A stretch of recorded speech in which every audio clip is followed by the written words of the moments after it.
నాకు ఆ కృతజ్ఞత కలిగిన హృదయం ఉందా లేదా అని పరీక్షించుకోవాలి. దావీదు భక్తుడు దేవుని సన్నిధికి వెళ్ళి కూర్చొని, దేవా, ఇంతగా నన్ను హెచ్చించుటకు నేను ఎంతటి వాడను, నా ఇల్లు ఏ పాటిది. తన బలం మీద ఆధారపడలేదు, తన శక్తి మీద ఆధారపడలేదు. చమత్కారంగా సితార వాయిస్తాడు, దాని మీద ఆధారపడలేదు.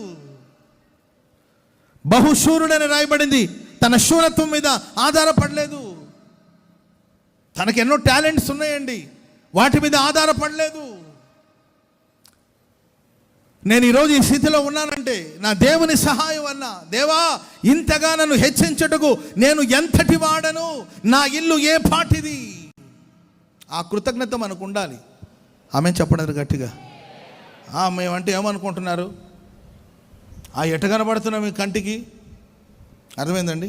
ఇవన్నీ మాట్లాడుతుంటారు కొంతమంది. మనం ఎవరం అస్సలు? మన స్థితి ఏంటి? గతంలో మన స్థితి ఏంటి? బడాయి మాటలు చెప్పకూడదు, బడాయికి వెళ్ళకూడదు.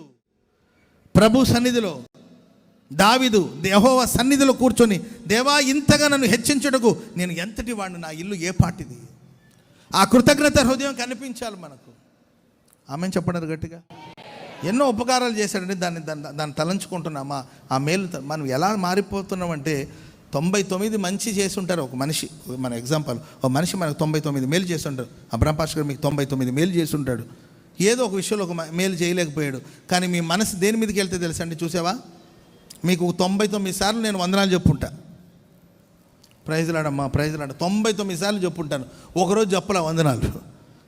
ఏదో పని మీద నేను చూసుకోలేదనుకోండి, అప్పుడు మీ దృష్టి దేని మీదకి వెళ్తుంది? అయ్యో, అబ్రహం గారు మనకు 99 సార్లు వందనాలు చెప్పాడు అనుకుంటారా? చూసావా, మేము కనబడలే, ఇంకా ఎందుకు కనబడతాం మేము అనేసారు అనుకోండి, దాన్ని ఏమంటారు? అరే, 99 మేలు చేశారు కదా. అదే విషయంలో దేవుని సన్నిధిలో వచ్చినప్పుడు ప్రభు చేయని ఒక దేవుడు ఆలస్యం చేసిన, చేయకుండా ఏం ప్రభు ఉండడు. నాకు అసాధ్యమైనది ఏమైనా ఉన్నదా అని ప్రభు అంటాడు. ఆలస్యం జరగవచ్చు, అంత మాత్రానికి దేవుడు మేలు చేయకుండా ఉండడు. కొన్నిసార్లు ఆలస్యం జరుగుతుంది. సరే, ఈరోజు ఆలస్యం జరిగింది, ఆ రోజులు ముందే దేవుడు ఇచ్చాడుగా. నెల రోజు ముందే చేశాడు దేవుడు ఆ కార్యాలు. నెల రోజుల తర్వాత కావలసిన దాన్ని దేవుడు నెల రోజు ముందే ఇచ్చాడు కదా. దాన్ని జ్ఞాపకం చేసుకో. దేవునికి ఇచ్చిన ఆరోగ్యాన్ని గురించి జ్ఞాపకం చేసుకో. దేవునికి ఇచ్చిన మంచి అవయవాలను బట్టి దేవునికి కృతజ్ఞతాస్తుతులు చెల్లించు. Praise the lord. దేవునికి ఇచ్చిన కుటుంబంలో 4 ఉన్నారనుకోండి, లేకపోతే కుటుంబంలో 6 ఉన్నారనుకోండి, 2 రక్షణ పొందలేదు. రక్షణ పొందిన వాళ్ళ గురించి తర్వాత రక్షించబడిన 4 బట్టి దేవునికి స్తోత్రాలు చెప్పు. స్తోత్రం చెప్పండి అది గట్టిగా. హల్లెలూయా. దేవా, ఈ 4 రక్షించబడే కృపనిచ్చావు. ఇంకిద్దరు ఉన్నారు, వాళ్ళని కూడా నీవు రక్షిస్తావు. ఈ 4 నీవు రక్షించావు, అందరిని బట్టి నీకు స్తోత్రం. ఆ 4 వదిలేసాం, ఆ 2 పట్టుకున్నాం. 1000 మందిలో ఎవరో ఉంటారండి 10 మంది తలమాసిన వాళ్ళు, మనకు తలనొప్పిగా ఉంటారు కొంతమంది. కానీ మన చూపంతా ఆ 10 మంది మీద ఉంటుంది.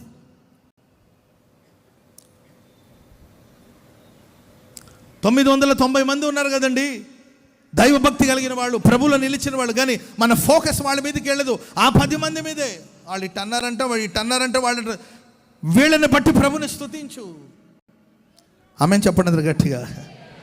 హల్లెలూయా. 990 మంది దైవభక్తి కలిగిన వాళ్ళు, దైవాసక్తి కలిగిన వాళ్ళు, దేవుని బిడ్డలు. వాళ్ళని బట్టి ప్రభుని స్తుతించు. Praise the lord. చెప్పండి గట్టిగా హల్లెలూయా. ఇంట్లో మనకి ఏదో ఒక అవసరం ఉండదు నాన్న. అవసరాలు ఎవరికైనా ఉంటుంది. కానీ ఆ అవసరాల గురించి కాకుండా ఆల్రెడీ నీ అవసరాలు తీర్చినవి చాలా ఉన్నాయి కదా, దాన్ని బట్టి నీవు దేవుని స్తుతిస్తూ ఉండండి. నీవు స్తుతించే పనిలో ఉంటే నీ అవసరాలు ఏంటో మహిమైశ్వర్లో ప్రభు తీరుస్తాడు. ఆమేన్ చెప్పండి అందరు గట్టిగా. హల్లెలూయా. రాత్రి మీరు నిద్రలోకి వెళ్ళే ముందు, మీరు పడుకోవడానికి వెళ్ళే ముందు ఒక పేపర్ తీసుకొని ఆ రోజు ప్రభు నీ జీవితంలో చేసిన కార్యాలన్నీ రాసేసి స్తోత్రం చెప్పేసి అట్లా భద్రపరిచి పెట్టుకోండి. ఆమేన్. అలా దేవునికి థ్యాంక్స్ చెప్పడం, కృతజ్ఞతలు చెప్పడం మనం నేర్చుకోవాలి. మీరు నిద్రలోకి వెళ్ళే, ఇదంతా నేను ఊరికి ఏదో సరదాగా చెప్తున్నాను కదా, మీరు ట్రై చేసి చూడండి. నాకు ఒక్కొక్కసారి చాలా ఇబ్బందులు, పోరాటాలు ఉంటాయి. సేవ అన్నప్పుడు పోరాటాలు ఉంటాయి కదండి. ఏంటండి, తట్టుకోలేనన్ని పోరాటాలు వస్తాయి. కొన్నిసార్లు గుండె బద్దలైపోతుందేమో, తల నరాలు చిట్లిపోతాయేమో అనే సమస్యలు వస్తాయి కొన్నిసార్లు సేవలో. రకరకాలమైన సమస్యలు, రకరకాలమైన పోరాటాలు, రకరకాలమైన నిందలు, రకరకాలమైన మనుషుల మధ్యలో మెదులుతున్నాం. ఒక్కొక్కసారి తట్టుకోలేని పరిస్థితి వచ్చినప్పుడు నేనేం చేస్తాను తెలుసండి, ఎక్కడో నా గదిలో ఒక మూల మీద కూర్చొని, తలుపులు వేసేసి గదిలో కూర్చొని నేను ఆ రోజు ఏం చేస్తాను తెలుసండి, ఏడ్చి బాధపడి వాళ్ళని వీళ్ళని దూషించి వాళ్ళని తిట్టిపోసుకోవడం కన్నా నా ప్రభు నా జీవితంలో చేసిన కార్యాలు ఉన్నాయి కదండి, అవన్నీ ఒక్కొక్కటి గుర్తు చేసుకొని దేవుణ్ణి స్తుతిస్తూ ఉంటాను. ప్రభువా నీవు ఇలా నాకు మేలు చేసి చెప్పి స్తుతిస్తూ ఉంటాను కదండి. అప్పుడు ఆ ప్రస్తుతం నా సమస్యలు నాకు గుర్తు కూడా రాదండి. కృతజ్ఞతతో నా హృదయం నిండిపోతుంది, నా కళ్ళు కృతజ్ఞతతో చెమ్మెక్కిపోతుందండి. దేవుని కృతజ్ఞతాస్తుతులు చెల్లిస్తాను. హల్లెలూయా. 2 days తర్వాత ఆ సమస్య కూడా మాయమైపోతుంది అంతే. ఆమె హల్లెలూయా. అనారోగ్యం వచ్చినప్పుడు నాకు షుగర్ వచ్చింది, నాకు 300, మా అమ్మకి 600, నా కూతురేమో 250. దీన్ని గురించి థింక్ చేయడం ఓకే, నేను కాదన్నట్లు ప్రాబ్లం ఉంది, హెల్త్లో ప్రాబ్లం ఉంది, మనం ఏం చేద్దాం చెప్పండి. ఆమె దాని గురించి థింక్ చేసి మనం ఏమైనా చేయగలుగుతామా? సరే, దాన్ని అక్కడ పక్కన పెట్టి దేవుడు బీపీ నార్మల్గా ఉంది, అందుని బట్టి దేవునికి స్తోత్రం చెప్పండి. స్కిన్లో ప్రాబ్లం లేదు, దాన్ని బట్టి దేవుని స్తుతించండి. హల్లెలూయా. ఇంకా చాలా హెల్త్ విషయాలు చాలా మంచి, కంటి చూపు బాగున్నాయి, అందుని బట్టి ప్రభు స్తుతించండి. నోరు తెరిస్తే ఆగకుండా మాట్లాడుతావు, దాన్ని బట్టి ప్రభుకు స్తుతించండి. హల్లెలూయా. 2 చేతులెత్తి ఆరాధించి కృపణ దేవుడు దయచేశాడు, అందుని బట్టి దేవునికి స్తోత్రాలు చెప్పండి. నిలబడగలుగుతున్నాం, కూర్చోగలుగుతున్నాం, పరిగెత్తగలుగుతున్నాం, నడవగలుగుతున్నాం, దూరంగా ఉండి చూడగలుగుతున్నాం, మాట్లాడగలుగుతున్నాం, ఆలోచించగలుగుతున్నాం. వాటన్నిటిని బట్టి స్తుతిస్తూ ఉండండి. షుగర్ దేముందండి. Praise the lord. Hallelujah. Hallelujah. కృతజ్ఞత విషయంలో మీరు మెలకుగా ఉండాలి. దావీదు భక్తుడు, యెహోవా నా కాపరి, నాకు లేమి కలగదు. పచ్చిక గల చోట్ల ఆయన నన్ను, అవన్నీ కృతజ్ఞత కాదండి, పచ్చిక గల చోట్ల ఆయన నన్ను పరుండ చేశాడు.